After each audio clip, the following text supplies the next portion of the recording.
부모가 지은 업은 자식에게 이어진다는 말이 있습니다.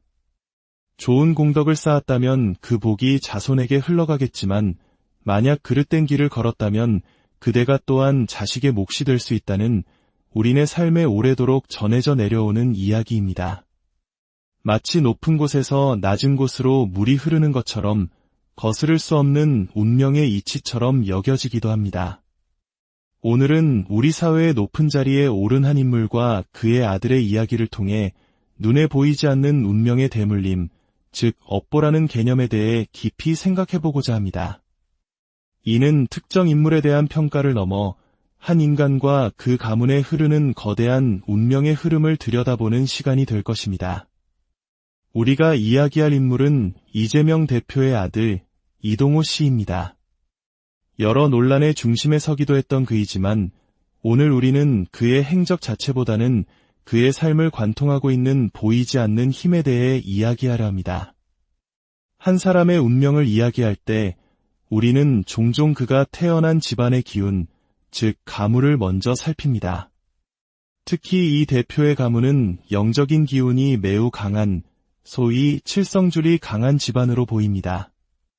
한국 무속신앙에서 칠성줄이 강하다는 것은 인간의 수명과 복을 관장한다는 북두칠성의 정기를 받아 특별한 영적 감수성이나 직관력을 타고난 가문을 의미합니다.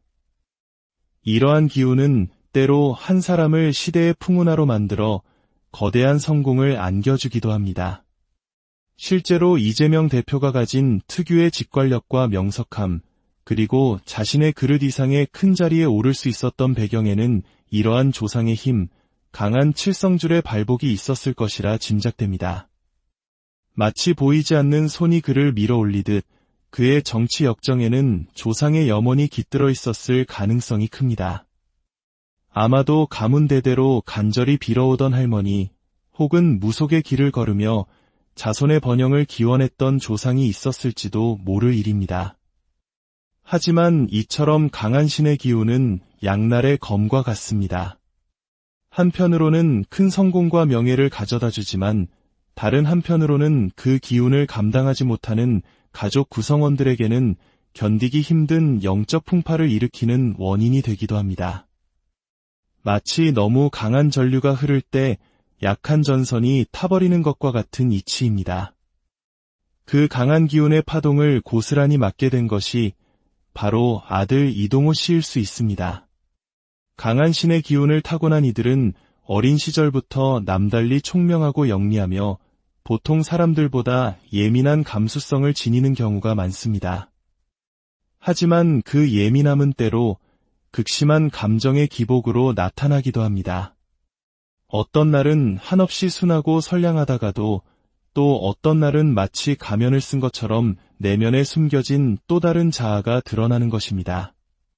남들이 보기에는 이중적인 성격 혹은 다중인격처럼 보일 수 있습니다.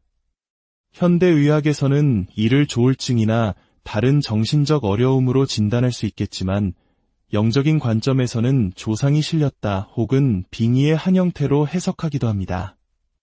이는 본인의 의지와는 상관없이 한을 풀지 못한 조상의 감정과 염원이 후손의 몸과 마음을 통해 드러나는 현상이라고 보는 것입니다. 아마 그의 삶은 유년 시절부터 순탄치 않았을 것입니다. 남들이 보지 못하는 것을 보고 느끼지 못하는 것을 느끼며 불안정한 청소년기를 보냈을 가능성이 큽니다. 특히 인생의 주기마다 찾아오는 거대한 운명의 파도, 즉 신의 풍파가 그의 삶을 흔들었을 것입니다. 이러한 풍파는 10대, 30대, 50대처럼 특정 나이대에 집중적으로 몰아치며 한 사람의 인생을 송두리째 뒤흔들기도 합니다. 그는 현재 30대 중반, 바로 그 신의 풍파가 가장 거세게 몰아치는 시기를 지나고 있습니다. 이런 시기에 맺어진 인연, 특히 결혼과 같은 중대사는 순탄하게 흘러가기 어렵습니다. 거센 태풍이 몰아치는 항구에서 돛을 올린 배와 같아서 머지않아 파도의 시련을 겪게 될 가능성이 높습니다. 안타깝게도 그의 결혼 생활은 3년에서 5년을 넘기기 어려울 수 있으며 불안정한 내면은 그를 더욱 위태로운 길로 이끌 수 있습니다. 여기서 우리는 가장 근원적인 질문과 마주하게 됩니다. 왜 그는 이러한 운명의 짐을 짊어지게 되었는가? 바로 서두에 언급했던 업보의 문제입니다. 부모가 지은 잘못의 대가는 자식에게 돌아온다는 말이 있습니다. 물이 높은 곳에서 낮은 곳으로 흐르는 것은 거스를 수 없는 자연의 이치입니다. 그 물이 맑은 샘물이든 온갖 오물을 싣고 내려오는 흙탕물이든 자식은 부모로부터 흘러내려오는 운명의 강물에 온몸을 적실 수밖에 없습니다. 부모가 권력의 힘으로 덮으려 했던 과오들, 세상의 눈을 잠시 가릴 수는 있었을지 몰라도 그 썩은 냄새는 보이지 않는 세계에서 더욱 진동하며 자식의 운명에 스며들게 됩니다. 결국 아버지의 정치적 여정이 내리막을 걷게 될 때 아들의 정신과 인생 또한 함께 무너져 내릴 수 있습니다. 스스로를 왕자라 여기며 살아왔을지 모르지만 폐위된 왕자의 말로가 비참하듯 아버지라는 거대한 성벽이 무너졌을 때 그는 홀로 세상의 비바람을 맞아야 합니다. 그때 멘탈이 무너진 젊은이가 가장 쉽게 빠져드는 유혹은 우리 모두가 알고 있습니다.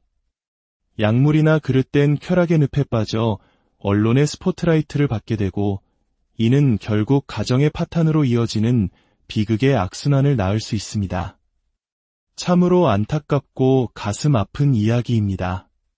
우리는 이 이야기를 통해 한 가족의 불행을 엿보는 것을 넘어 우리 삶의 중요한 교훈을 얻어야 합니다. 부모는 자식의 거울이라는 말이 있습니다.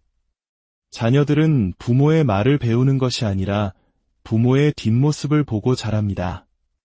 내가 걷는 길이 얼마나 바른 길이냐에 따라 내 자식의 앞길이 맑게 트일 수도 혹은 험난한 가시밭길이 될 수도 있다는 경각심을 우리는 늘 가져야 합니다. 오늘의 이야기가 여러분의 마음에 깊은 울림을 주었다면 구독과 좋아요를 통해 저희에게 힘을 실어주십시오. 여러분의 작은 관심 하나하나가 저희가 더 좋은 이야기, 더 깊은 성찰을 담은 콘텐츠를 만드는데 큰 원동력이 됩니다. 이 영상을 공유하는 것은 단순히 이야기를 퍼뜨리는 것을 넘어 우리 삶을 둘러싼 보이지 않는 이치에 대한 성찰의 기회를 나누는 것이기도 합니다. 여러분의 나눔을 통해 더 많은 분들이 지혜와 위로를 얻으시길 기원합니다. 가정의 행복이야말로 세상 그 어떤 가치보다 중요합니다. 부디 여러분의 가정에 늘 맑고 따뜻한 기운이 가득하기를, 그리고 여러분이 걷는 모든 걸음이 자녀들에게 자랑스러운 길이 되기를 진심으로 바라겠습니다.